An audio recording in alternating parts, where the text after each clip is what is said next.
I'm Latrice. I'm Sierra. My video recording isn't working, but yeah. And then we got Elsa. So we're just going to go to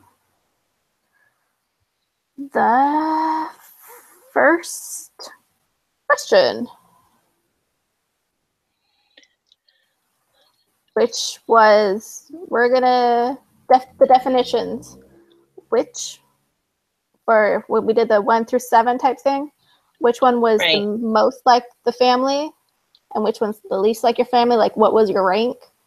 So let's talk about what we thought was out of those 7 definitions, the one that I thought was most like the family was number 2. 2 or more people who share goals and values, have long-term commitments to one another, and usually reside in the same dwelling place. I agree with that one, yep.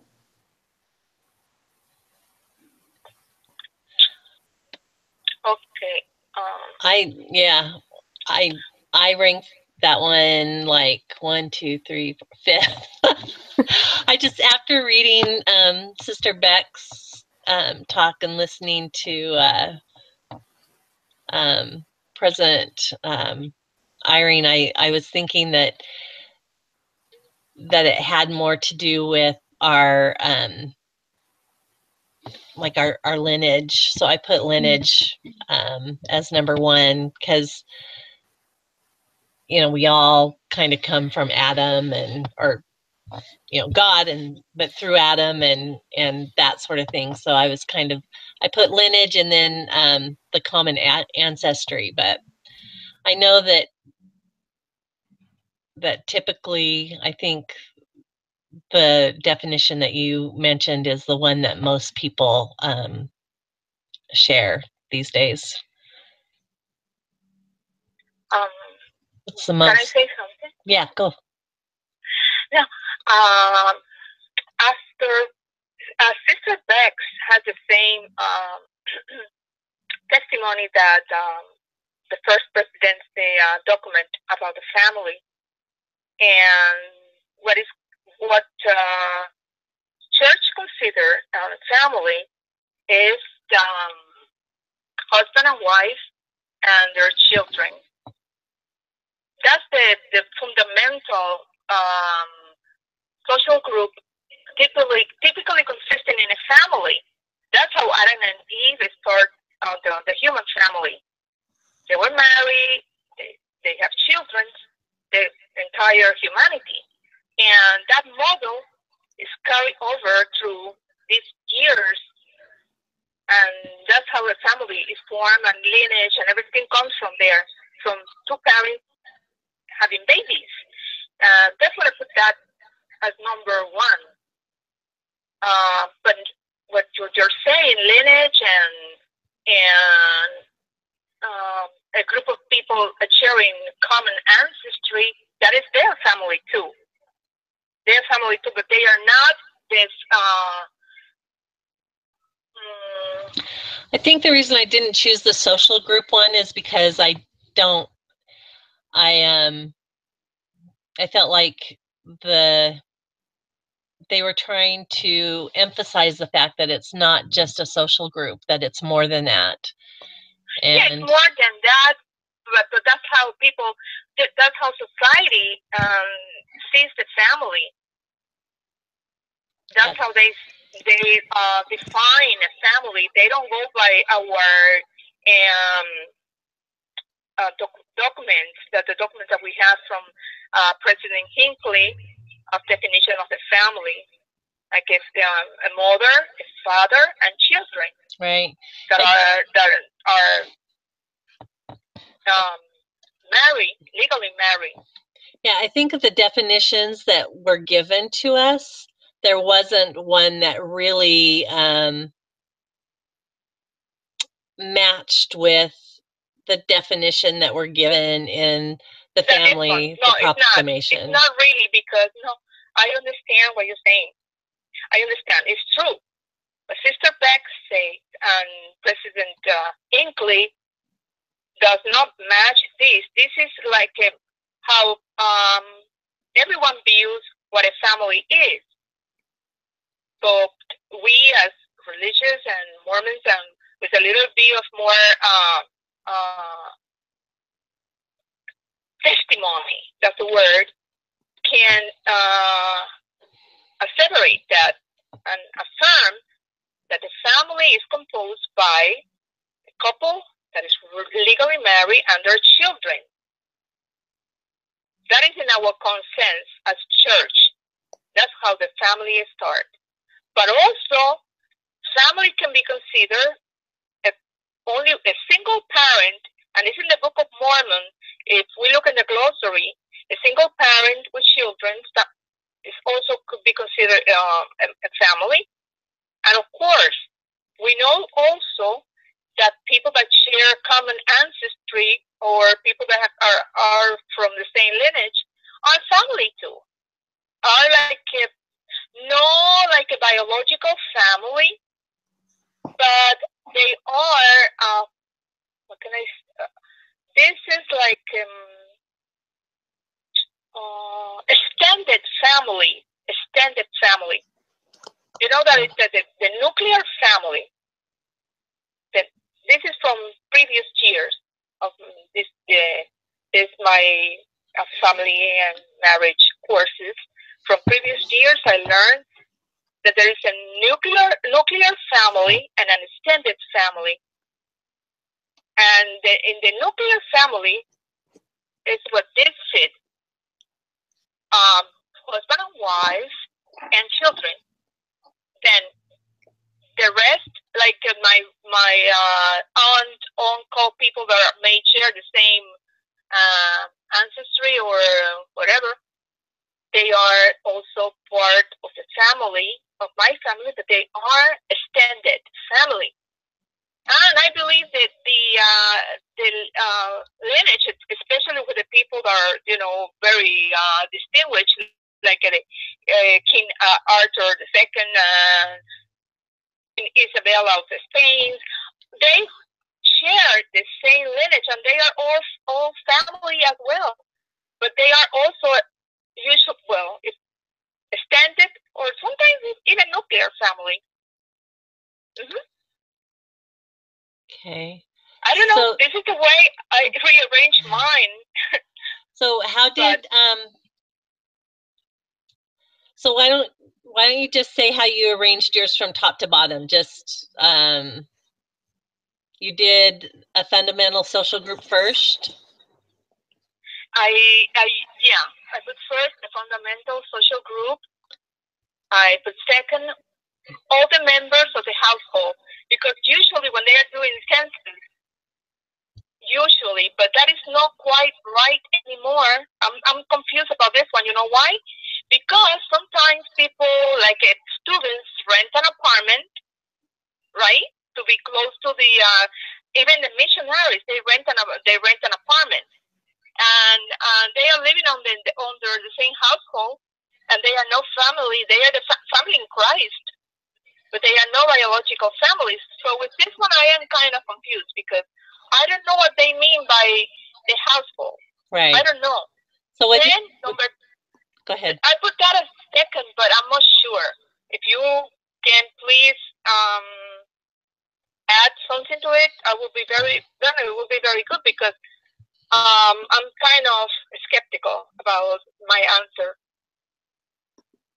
I put number 3, lineage, especially distinguishes lineage like the queens and the kings. Usually, the son of the king is the one who takes the crown, So they are usually families in the same context. But then put number 4, a group of persons sharing common ancestry. Yeah. Like if great-great-grandparents, things like that, sharing common ancestry. My cousin and me, we have common ancestry. So we are also family, but no extended family, no nuclear family. Okay, so what'd you put for 5, 6, and 7? 5, I put a group of individuals derived from a common stock, the family of human beings. Yes, that is a family. That is a family too, because we are all family. We come from Adam and Eve, our first parents, L02 parents. Right. Then two or more, it's number 6. 2 or more people who share goals and values and have long-term commitment to one another and usually reside in the same dwelling place. No, they can be friends. They don't have to be family. They are in a sense because they are family in Christ.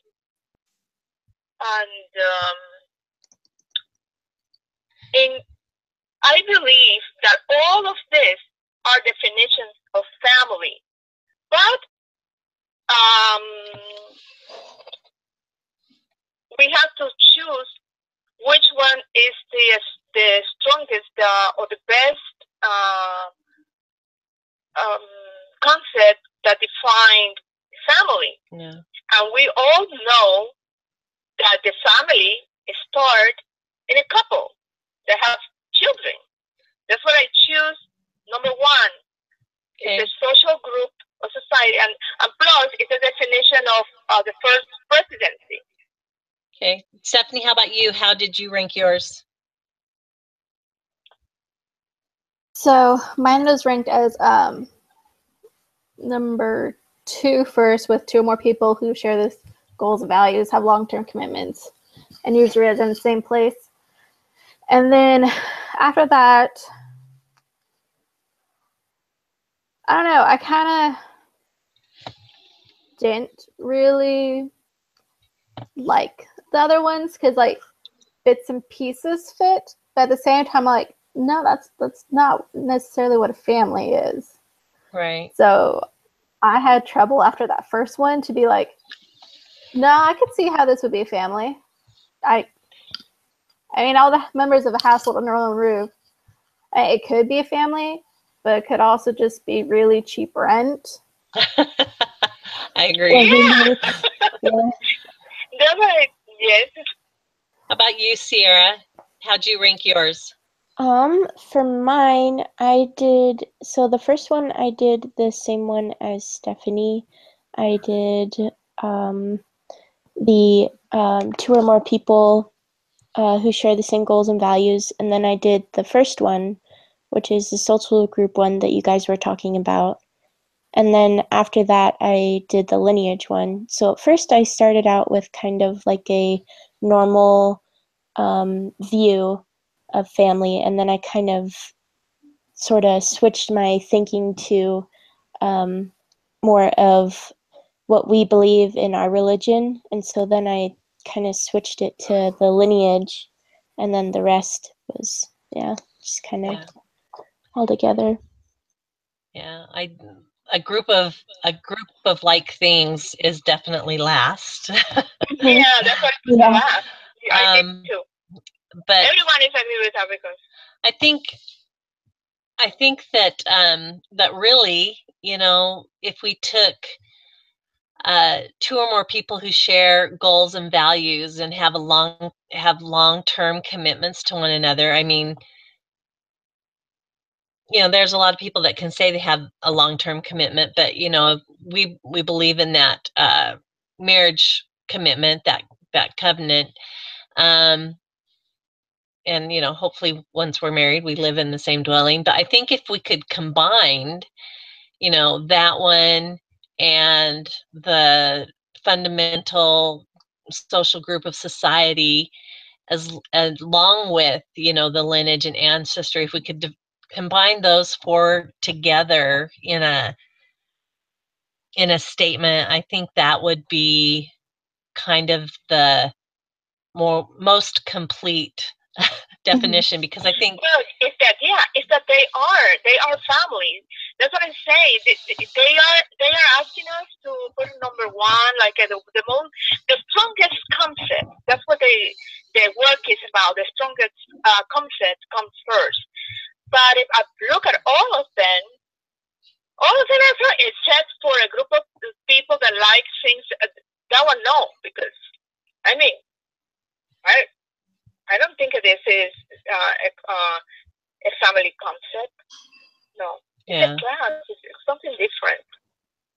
Even say a class, but the rest, I think all of them fit in the concept of family, because we are all family.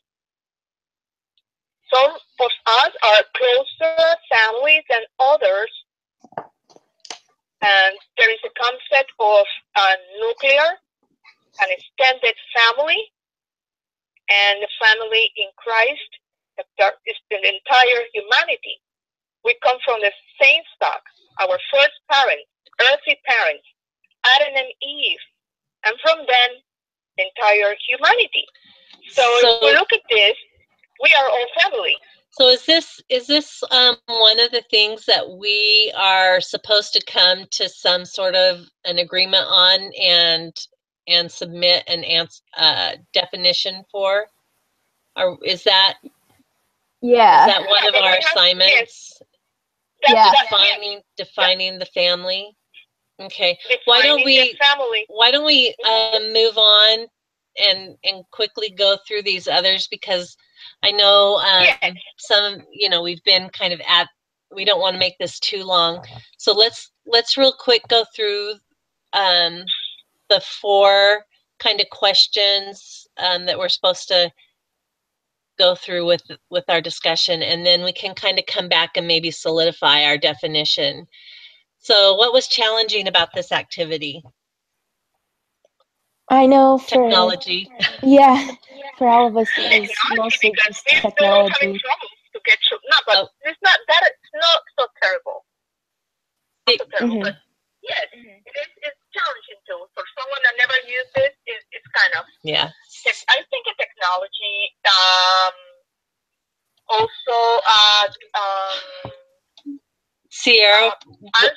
I'm sorry. Sierra started to say something. Defining the family, because there are so many different concepts, and we have to get to an agreement.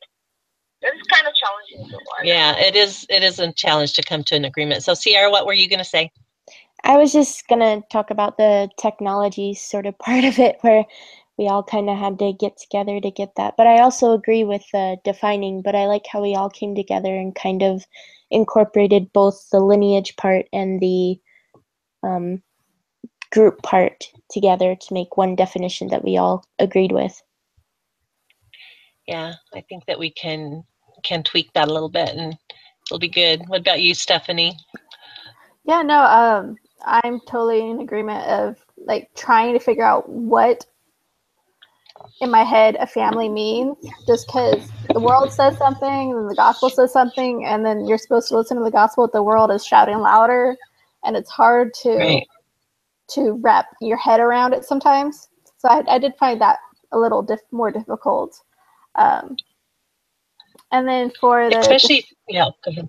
I was just saying for the defining stuff, we can email and just get like a solid answer, and then just post what we put on the email. Okay. Yeah, I think that these first couple of weeks and the things that we've read have been they challenge our own ideas and challenge us to really think about how do we define family, and what kinds of worldviews have we let kind of at least for me, what worldviews have I kind of let soften my stand on what a family should be, and what kind of things have I accepted maybe that I shouldn't, or just it's been a challenge to kind of look at my own family and siblings and some of their situations, and to try and come up with yes, what I think. Absolutely right. I mean, you're absolutely right. I thought about many. I can see many people in my own family, my neighbors, with all the concepts of what family is all about. And I look at them and I see them as a family. Believe me, I do. But this is a family. The way they behave, the way they treat each other, they are always together. Their things so happy. But I used to go back to the family proclamation to the world, and that is the definition that I will give, because that is the one that I learned that comes from God. Yeah, I think that was one of the things that was really cool about that video we watched about President Irene, you know, when he was defending the family to a group of, you know, people from all different churches and all different denominations. And I thought that, you know, is that my testimony of the family, and could I defend it that same way? So I think that we all kind of agree that about the challenges of really understanding what a family is, and that. So how well, yeah.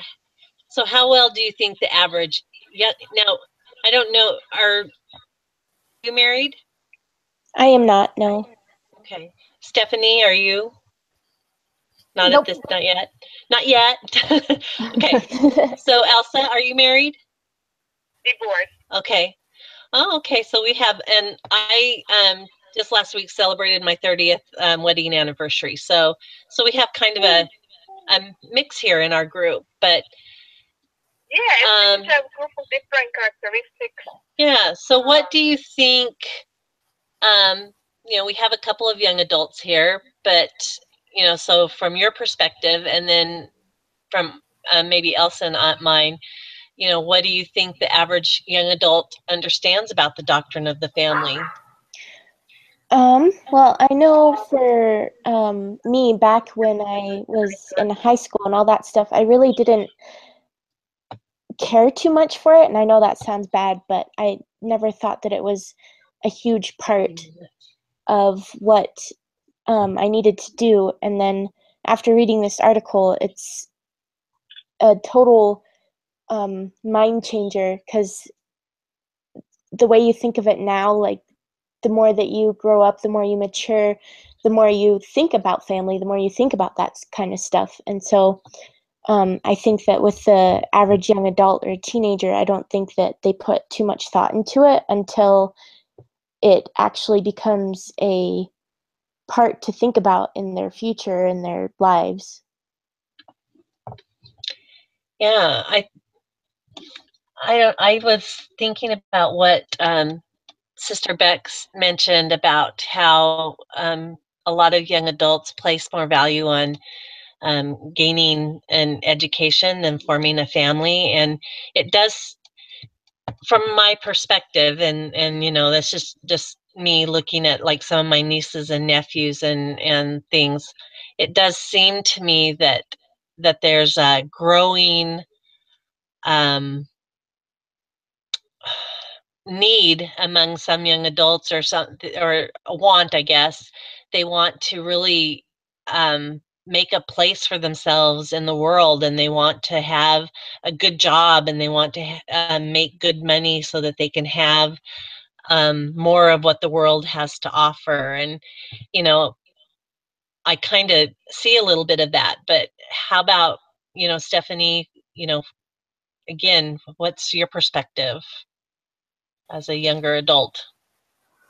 Well, definitely a lot of them are more like education and, like you guys said, with world things. Because a lot of them are like, well, families, I don't have to worry about that yet. I don't really have to worry about that until I'm in like my 30s. I have plenty of time to do, you know, whatever I want type thing. And I think that's what a lot of their mindsets are, is that I have plenty of time. There's no rush, you know? And then they get to the 30s and they're like, I'm good. I can wait a couple more years, you know? And it's just like this habit that they've formed. or others have been like, you know, I'm pretty good with this level of commitment. We don't need to take it any further. And so, you know, they're happy with just not being married and just, you know, being boyfriend, girlfriend. They're like, I'm set now. This is my definition. Yeah. So a lot of it is that as well, that they just don't see the point of being married, because a lot of them now think that marriage is just a piece of paper. Like, I can do everything a married couple does with my girlfriend living here. Right. Like, we get the same rights, you know, we're on each other's, you know, emergency contact list. Everything's the same except that piece of paper. So they don't see the point of marriage and starting a family, because, like, hey, we already are a family. So a lot of it is just trying to get them away from that thinking and into more of what if, like, the marriage, you know, and the kids and like that sort of thing. But Sister Beck, one of the comments that she made that just really just kind of hit me hard was, she said that without the family, there is no plan. Talking about the plan of salvation, and she said there is no reason for mortal life. Do you think, I mean, do you think that if young people, especially young members of the church, understood that better, that they would procrastinate like they do? Yeah, some of them, but the majority of them, the ones that are going to mission and everything, when they come back, they want to marry as soon as possible. But that's individual. Some people want to marry, you know, young. Some people wait and try to pursue other goals in their life. But the main thing is that it's great to find your other half and have children and have babies and giving a tabernacle to the soul the Heavenly Father is sending to air. That is a great thing to do. It's a glorious thing to become a parent. But people have different goals in life, and but we respect everyone's free will. Right. I don't. If everybody wants to wait, it's okay. If my son, I have a single son, the other one is married and have a baby. This one is single, is 26 years old, and he feels like he's too young to get married. And he's living home with me, and he's not married yet, and I'm not pressuring him for that. I think, it would be time for everything. I think that the important thing was that Sister Beck was trying to get across is that really, you know, some of the things that we focus on, some of the worldly things that we focus on, and youth a lot these days, they forget that a lot of these things aren't part of Heavenly Father's plan, and they're not going to get us eternal blessings, and that really, you know, getting married and starting our families, that's where eternity. That is true, actually. You're absolutely right. But look at what Sister Beck says, that Jews are being desensitized about the need to form eternal families. The rising generations need to understand the command to multiply and replenish the earth. That's in Genesis 1:28 and Moses 2:28. But look at what we see around about the media and everything. It's portraying a different story about the family. Yeah. It's like it's okay not to get married, it's okay not to have children. Because people could sometimes get like a very individualistic. I live to have a good life, travel, do whatever I want. I don't think about children. No. It bothers so much, this and that. Well, I think it also has to do with... Oh, Stephanie. No, it's fine. Did Sierra have something to say? Nope. No, I think it was you.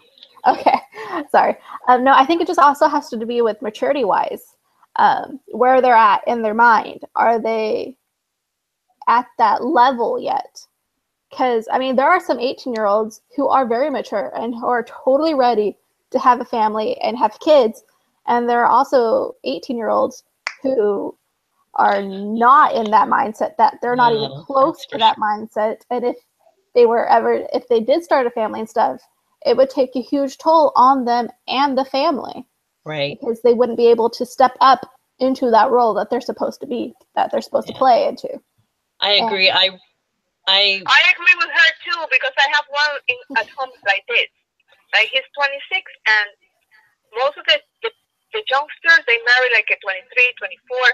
He is not committed to that now. So, everyone has their own way of thinking. Their time will come, to some point in their lives. Yeah. And in the meanwhile, I support him in his ideal. Okay, I think that we're pretty much all on the same page on that question. I think that we all pretty much agree that that many young adults don't understand the importance, and that they are kind of more worldly focused, but that there are those that do understand and are more mature and more ready. So why do you think maturity has a lot to do? Maturity, because I will not do something because I read that I should do this if I know that I am not going to succeed. Right. Every person is different and everyone is different. So if I feel like I'm not mature enough to take a commitment to do something, I won't do it. So I agree with Stephanie 100%. So why do you think it is important that we're studying the doctrine of the family at the beginning of the semester as opposed to the end? If we are going to our minor or major for many of us is family and marriage. So we have to start with the basic knowledge and add on the rest. We first have to understand and define what is the family in order to understand the trends, all the things that could happen to the family. And then going off of that, sorry. Go ahead, Sarah. Going off of that, once you do understand those basic things, you can then advocate for what you've learned to teach others so that they can do the same thing, and it goes on and on. Yeah, I agree. I think that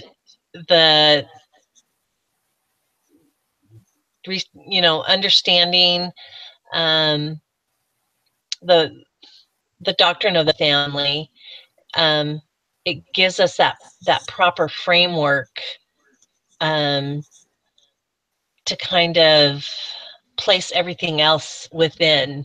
As we learn it throughout the semester, we're able to use the doctrine kind of like a measuring stick to measure the other things that we learn by, and help us to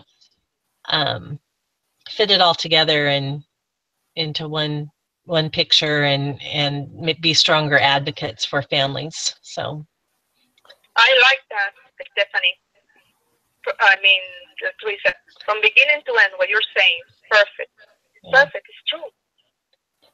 Yeah, and I totally agree with that. You kind of have to have that starting point. You have to know what you're actually advocating for, and not just some random concept that you're like, hey, I like that concept, and then they ask you, so what does that mean? And you're like, oh, should have thought of that. Yeah, exactly. So it's good to know beforehand. So if they ask you, like, what does that mean? You have an answer for them. You can be like, well, it means this, and these are the ideas that we have, and this is where you can go find them, and type thing. So it just kind of bounces and it feeds off. Yeah.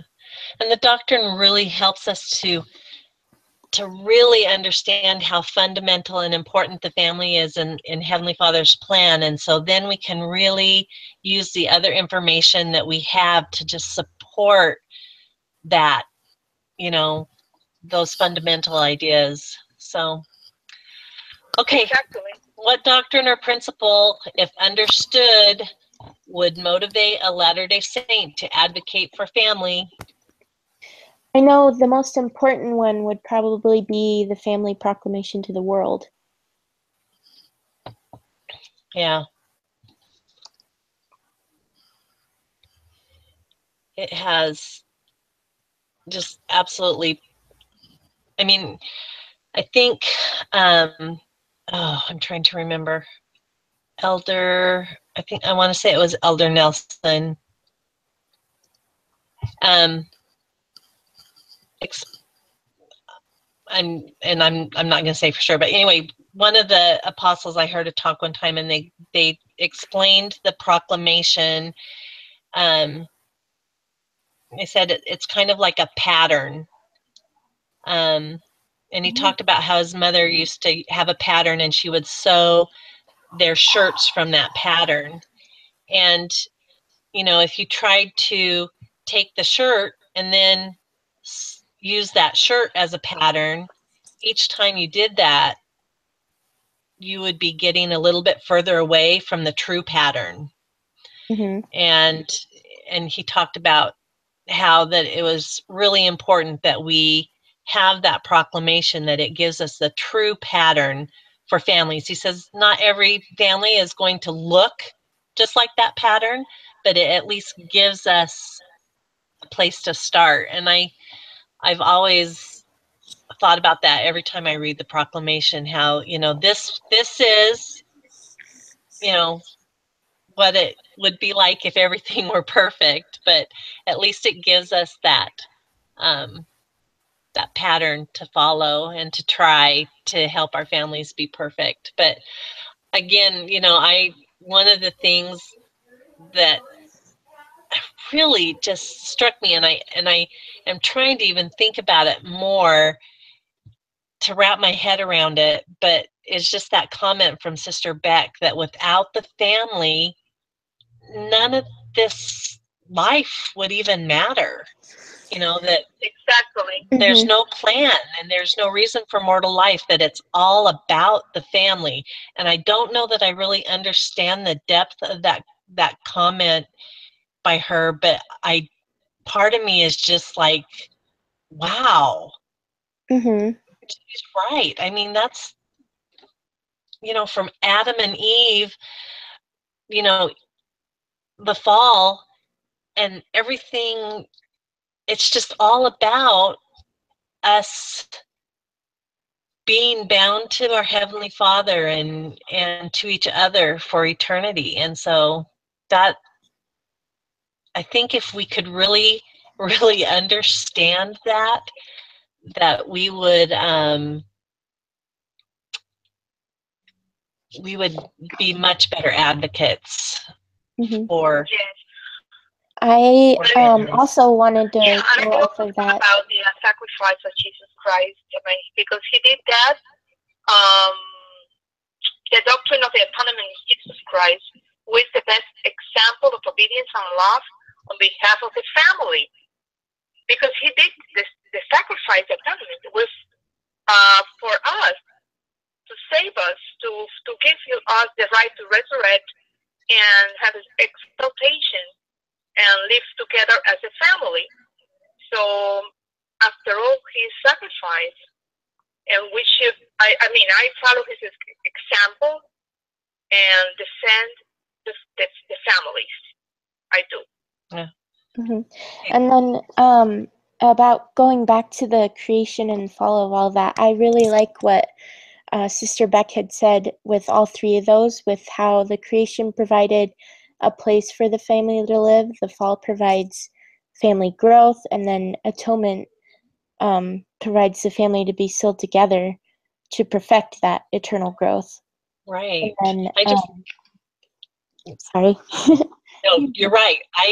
I just loved that. I loved that whole concept. That was great. Thanks for bringing that up. Yeah. And I also liked down even more how they were talking about family being an organizational unit before the world was formed. And I kind of thought up of this myself, but it's kind of like we were all put together in a unit or a group project, but it's on more of a spiritual or deeper level, which I thought was pretty good. Yeah.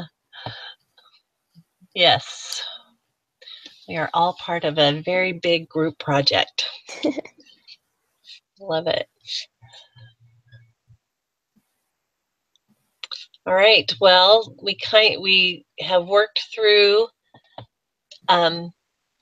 those 4 points, and I think the final thing that we have to do, and maybe we can try and sum it up quickly here so that we're not too long, but I think the final thing is just kind of rounding out our definition of the family. Yeah, resuming. It doesn't have to be she didn't say how many words, right? She didn't specify that. So yeah, Stephanie and I were talking earlier, and I don't think we even have to it doesn't appear to me that we have to type anything up. It just says that we need to make a summary statement. So if we can kind of cooperate here a little bit, maybe we can come up with a... I reread it, and so the summary, the final summary on the video is different than the final definition. And I guess we do have to post the final definition. Okay. On the same thing as on the same post as the video, but it is, I guess, a definite word post is, I think, because it does say like post your final group answer, so I guess it is a word post for the group. Okay, well, how about if we take what we've discussed and maybe each of us write a brief statement and then share it through email and back and forth, and then we can refine it until we it's a good idea. Yeah, agree. That's what we did in the previous years. Yes. Yeah, so that because we've